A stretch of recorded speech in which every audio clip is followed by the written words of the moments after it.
Alright, magandang hapon po sa inyong lahat. Batang Maynila to, it's... ito, pag-usapan lang natin yung nangyari kanina kasi minonitor ko po itong online views ng tatlong noontime shows. Kasi gusto ko talaga makita, sino ba talaga namamayagpag sa katanghalian. Kasi nangyari, kanya-kanyang labas ng ratings eh. Itong Nielsen, itong Kantar.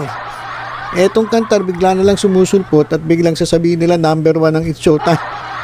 Wherein kung titingnan mo, araw-araw na nilalabas ng Nielsen, laging olats itong It's Showtime. So, tinignan ko na. Sabi ko, eto, kailangan ipakita ko sa inyo, ito may hawak akong resibo. Mahirap kasi kapag nag-iimbento ka ng ratings, kailangan meron kang resibo. So, hindi ko na pakikialaman yung ratings sa TV kasi trabaho na nila yan, trabaho ni Nielsen yan. Baka sabihin naman, inaagawan natin sila ng trabaho. So, eto ngayon, tiningnan ko yung online views ng tatlo. Tiningnan ko.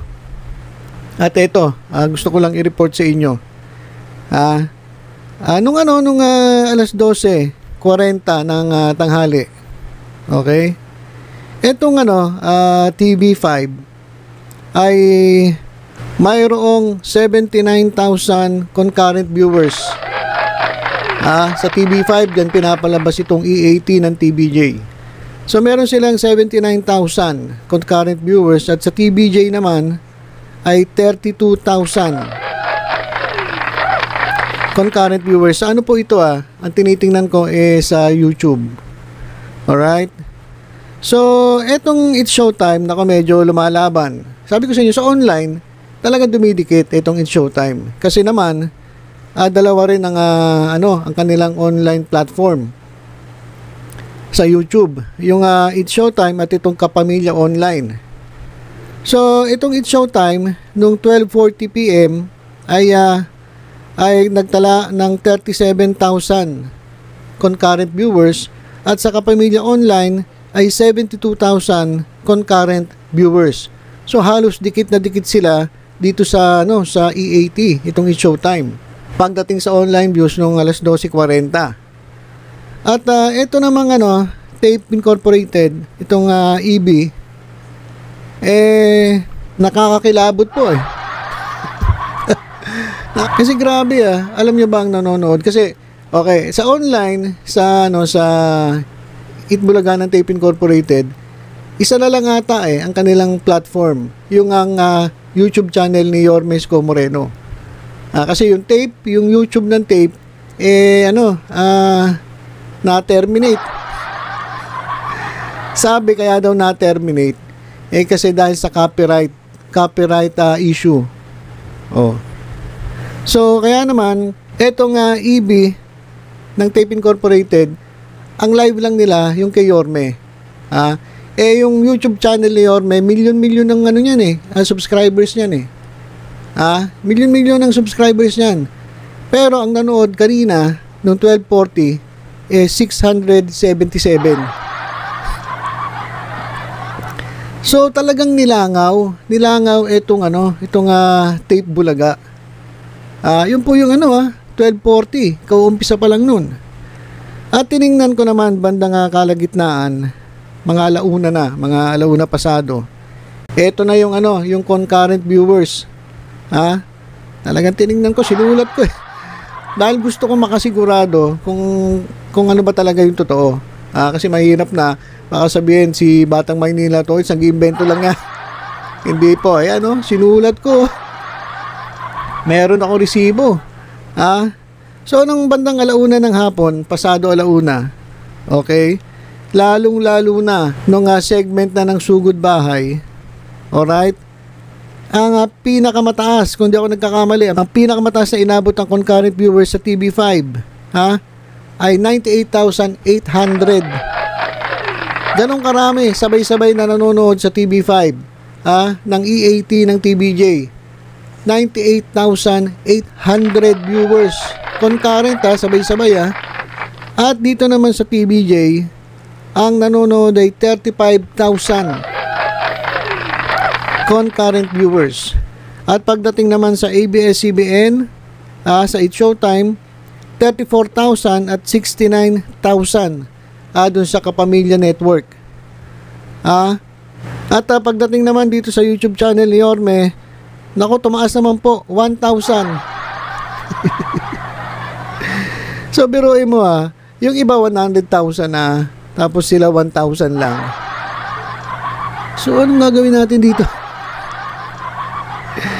Ano na mangyayari? Online viewers siya na. Halos lahat na ng tao sa mundo online na siya nanonood. Konti na lang ang nanonood sa telebisyon.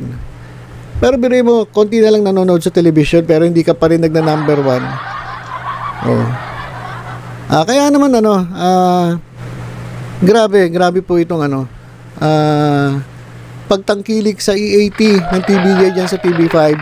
At grabe rin ang talagang nilangaw etong tape bulaga.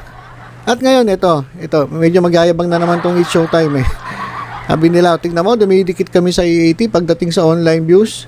Kaya number 1 kami. Sabi nung kantar, nung kanilang kantarantaduhan. Okay, ito lang ito may gusto ko pakita sa inyo. Bakit sobrang taas ng nanonood sa It's Showtime pagdating sa online? Kumpara lang natin dito sa EAT, dito sa TV5 saka sa TVJ. Okay, ito lang gusto ko sabihin sa inyo. Ang subscribers ng Kapamilya Online na kung saan inilalive itong It's Showtime ay 44.5 million. Sobrang dami ng 44.5 million. Ang nanonood 69,000. Doon sa 44.5 million na subscribers ng Kapamilya Online, Kapamilya Channel, ang nanonood lang ng It's Showtime ay 69,000. Ilan ang porsyento nun? Ilan ang porsyento? Computing ko pa ba? Hindi, makikita nyo naman 69,000 divided by 44.5 million. Yung sagot doon ay yung times siya ng 100, yun yung percentage ng nanonood doon sa sa kanilang subscribers. YouTube lang pinag-usapan natin Ngayon ito. Yung TV5, ilan lang ang subscribers ng TV5? 1.22 million. Kumpara nyo sa Kapamilya Online na 44.5. Ngayon, ang tanong, bakit ang konti ng sa TV5? Kasi bago pa lang po sila. Nagsisimula pa lang po sila. Kung ikukumpara mo sa ABS-CBN, wala na to, mga talaga namang matanda na to pagdating dyan sa broadcasting. TV5, palago pa lang to. Ito nga yung sinasabi nilang fastest growing na TV network ngayon. Biruin ninyo, 1.22 million. Ang nanonood 98,800. 98,800 divided by 1.22 million. Kumpara dun sa 69,000 over 44.5 million. So, mas malaki ang percentage ng mga nanonood sa TV5 with respect to their subscribers. Kung tutusin, dapat ang laki-laki, 44 million yung sa Kapamilya Online, dapat mas marami pa to. Pero dahil mababa nga kasi mismo sila hindi nila tinatangkilik etong It's Showtime. Sila mismo. Yung mga subscribers ng ABS-CBN Kapamilya Online, sila mismo konti lang ang tumatangkilik sa It's Showtime. Maliit lang ang percentage. Kumpara mo sa percentage ng nakasubscribe sa TV5, mas marami ang nanonood sa EAT ng TVJ sa kanila. Diba? Pero kahit ganun karami ang kanilang subscribers, mas marami pa rin ang nanonood sa EAT. Tapos sabihin nila number 1 sila. Ang laki pa ng percentage, 7.0. Tapos yung tape bulaga, 6.3. Tapos yung sa EAT, ilan? 5 lang daw. Diba? Anong rantaduhan yung ginagawa nyo? Ito pa. Alas na po ito bilang pagtatapos para matapos na. Ayoko na rin makasakit ng kapwa ako. Alright, ito. Bago nung matatapos na, 2:50 ng hapon, tinignan ko yung FB. Kasi sa Facebook, meron pa rin merong page ang Tape Incorporated. Sabi nung iba, gusto na rin nilang matanggal. Sabi ko, wag yun ng mga isipan ng ganun kasi yun na nga lang doon na nga lang yung platform nila para mapanood sila eh. Saka tingnan nyo, ito ba kinakailangan nyo pang paalisin o talagang gusto nyong matanggal? Kung ako hindi na eh. Kasi tingnan nyo ang nanonood sa Tape Cut sa kanilang FB page ay 693. 693 na lang eh. Gusto niyo pa, pinapagdasal niyo pa na mawala. Wag ganun, oy. Wag naman. Oh, tapos kay yung FB page ni Yorme, 1,200 yung nanonood. Oh. Yan. So, wala pang 2,000 nanonood sa kanila sa Facebook. Oh. Yung TV5, tiningnan ko yung Facebook. Pagkaparehas na oras 2:15. Patapos na ito mga programa. Ang TV5, ang nanonood sa kanila sa Facebook, 8,700. Sa TVJ, ang nanonood sa kanila, 8,800.